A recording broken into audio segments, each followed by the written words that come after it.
പോങ്ങമൂട്ടിൽ, അതായത് തിരുവനന്തപുരം ജില്ലയിലാണ് പോങ്ങമൂട്. ആ പോങ്ങമൂട്ടിൽ ഉണ്ടായ ഒരു സംഭവം എന്ന് പറയുന്നത് ആരെയും ദുഃഖിപ്പിക്കുന്ന ഒരു സംഭവമാണ് ഇന്നുണ്ടായത്. രണ്ട് കുട്ടികൾ സ്കൂളിൽ നിന്ന് മടങ്ങുമ്പോൾ ഒരു വീട്ടിലെ വളർത്തുനായ, അതായത് കബീർ നയന ദമ്പതിമാരുടെ വളർത്തുനായയാണ്. അവർ എന്ന് പറഞ്ഞു കഴിഞ്ഞാൽ ഈ പോങ്ങമൂട് ബാപ്പുജി നഗറിലെ താമസക്കാരാണ്.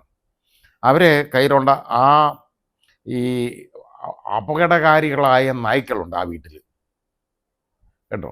അതാണ് കാര്യം. അപ്പോൾ ആ നായ്ക്കളെന്ന് പറയുന്നത് ബെൽജിയം ഇതിന്ന് കൊണ്ടുവന്നേക്കുന്ന ബെൽജിയൻ, അതായത് മാലിനോയിസ് എന്ന് പറയുന്ന ഈ ആ വർഗത്തിൽപ്പെടുന്ന നായകളാണ്. ഈ നായകളെ അവർ ഉപയോഗിക്കുന്ന എന്തിനെന്നറിയാം? അവർ വേട്ടയ്ക്ക് ഉപയോഗിക്കുന്ന നായയാണ്. ഏതിനെയും വേട്ടയാടി പിടിക്കും ഇത്. കാരണം അത്ര ഈ ഉപദ്രവകാരികളാണ്. ഈ പട്ടി അഴിച്ചു വിട്ടേക്കാണ് അവിടെ വളർത്തിക്കൊണ്ട്.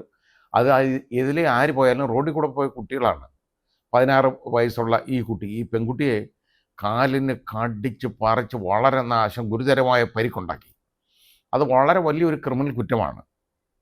ക്രിമിനൽ കുറ്റം എന്ന് പറഞ്ഞാൽ നമ്മുടെ ഇന്ത്യൻ പീനൽ കോഡിലെ ആണെങ്കിൽ 326, ഇപ്പോൾ അത് വകുപ്പ് BNS വേറെയാണ്, അത് വരും. കാരണം ഒരു ഡേഞ്ചറസ് വെപ്പൺസ് ഓർ മീൻസ്, അതായത് ഇപ്പം തിളച്ച വെള്ളം എടുത്ത് ഒഴിക്കുക ഒരുത്തൻ്റെ മേളിൽ, അല്ലെ പട്ടി അഴിച്ചു വിട്ട് കടിപ്പിക്കുക, ഇതൊക്കെ വന്നു കഴിഞ്ഞാൽ അതുപോലുള്ള ഒഫൻസാണ് വരുന്നത്. അങ്ങനെ ഇത് വളരെ ഗുരുതരമായ കുറ്റകൃത്യമാണ് ഈ നടത്തിയേക്കുന്നത്. ഇങ്ങനെയുള്ള നായ്ക്കളെ, യഥാർത്ഥത്തിൽ ഇത്രയും ഫെറോഷ്യസ് ആയിട്ടുള്ള നായ്ക്കളെ വളർത്താൻ അനുവദിക്കരുത് ഒരിടത്തും. ഇതിപ്പോൾ വന്ന് നമ്മുടെ നാട്ടിൽ ഇതുപോലെ പണമുള്ളവനെ ഒക്കെ ഇതേപോലുള്ള, ഇപ്പോൾ റോത്ത് വീലർ എന്നൊക്കെ പറയുന്നത് പോലുള്ള നായ്ക്കളുണ്ട്. റോത്ത് വീലറൊക്കെ അതൊക്കെ എന്നൊക്കെ പറഞ്ഞു കഴിഞ്ഞാൽ ഭയങ്കര വലിപ്പമുള്ള നായയാണ്. 10-60 കിലോ തൂക്കമുള്ളതൊക്കെ ഉണ്ട്. അതിനെയൊക്കെ ഇങ്ങനെ വിട്ട് കഴിഞ്ഞാൽ, അത് ആക്രമിക്കാൻ വന്നു കഴിഞ്ഞാൽ ഒന്നും ചെയ്യാനൊക്കത്തില്ല. ഈ കുഞ്ഞുങ്ങളെ കടിച്ച് ഒരു കുട്ടിയുടെ കാല് കടിച്ച് പറിച്ച് അത് കിടന്ന് കുട്ടികൾ നിലവിളിച്ചപ്പോൾ നാട്ടുകാർ ഓടിയിട്ട് നാട്ടുകാർ വന്നിട്ട് ഇതിനെ അടിച്ചിട്ടുണ്ടല്ലോ, ഇത് പിടിവിടത്തില്ല.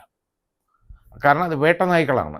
അതിൻ്റെ ജോലി അതാണ്, ആ രീതിയാണത് പെരുമാറുന്നത്. അത്രത്തോളം ഫെറോഷ്യസ് ആണ് ഈ പട്ടി.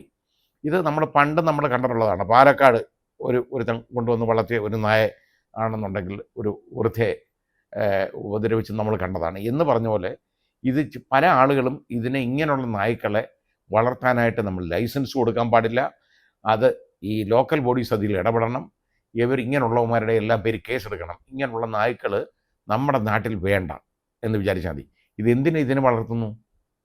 ഇത് ചിന്തിക്കണ്ടേ? മനുഷ്യരെ ഉപദ്രവിക്കാനല്ലേ, അല്ലാതെ വേറെ ഒന്നിനുമല്ലല്ലോ ഇതിങ്ങനെ വളർത്തുന്നത്. അതൊരു സമാധാനപരമായി ആളുകൾ താമസിക്കുന്ന ഒരു സ്ഥലമാണ്. അവിടെ കൊണ്ടുവന്നിട്ട് ഇതേപോലുള്ള പണമുണ്ടെന്നുള്ള ഒരൊറ്റ അഹങ്കാരത്തിലാണ് ഈ ബെൽജിയൻ വിഭാഗത്തിൽ, മാലിനോയിസ് വിഭാഗത്തിൽപ്പെട്ട ഈ നായകളെ, ഇത്രത്തോളം അപകടകാരികളായ നായകളെ അവർ വളർത്തുന്നത്. ആ കുട്ടിക്ക് എന്തുമാത്രം ബുദ്ധിമുട്ടുണ്ടായെന്ന് നോക്കുകയുള്ളൂ. അതിൻ്റെ മനസ്സിലെ ഭീതി മാറും. ഇനി അത് മാനസികമായിട്ടും ശാരീരികമായിട്ടുള്ള അവശത ആ കുട്ടിക്ക് ഉണ്ടാവും.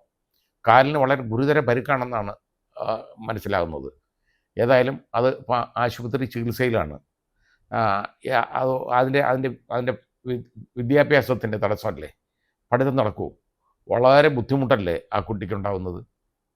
അപ്പോൾ ഇത് നമ്മൾ തിരിച്ചറിയണം. ഇങ്ങനെയുള്ള നായകളെ വളർത്തി ഇതേപോലെ നാട്ടുകാരെ ഉപദ്രവിക്കാനായിട്ടുള്ള ഒരു മാർഗം നമ്മൾ തുറന്നു കൊടുക്കരുത്. അതിന് ആരെയും അനുവദിക്കരുത്. പണം ഉണ്ടെങ്കിൽ അത് വേറെ വല്ലതും പോയി ചെയ്തോട്ടെ, അല്ലെങ്കിൽ ഇതങ്ങ് പോയിക്കോട്ടെ, വിദേശത്ത് കൊണ്ടുപോയി അവിടെയൊക്കെ ചെയ്തോട്ടെ. ഇവിടെ ഈ ജനസാന്ദ്രത ഇത്രയും കൂടി ഈ സ്ഥലത്ത് കൊണ്ടുവന്ന് ഇതേപോലുള്ള നായ്ക്കളെ ഒന്നും വളർത്താൻ ആരെയും അനുവദിക്കരുത്. ഇത് തെരുവ് പട്ടിയല്ല, വളർത്തുന്നായാണെന്ന് ആലോചിച്ച് നോക്കിയുള്ളൂ. അതിനെ അഴിച്ചുവിട്ടേക്കാണ്. ഇതിനെ അഴിച്ചുവിട്ട് എങ്ങനെ അഴിച്ചുവിട്ടു? അയാളുടെയൊക്കെ പേര് കേസെടുക്കണം നിർബന്ധമായിട്ടും. അതാ ചെയ്യേണ്ടത്. എത്രയും പെട്ടെന്ന് അതിന് വേണ്ട ആക്ഷൻ എടുക്കണം.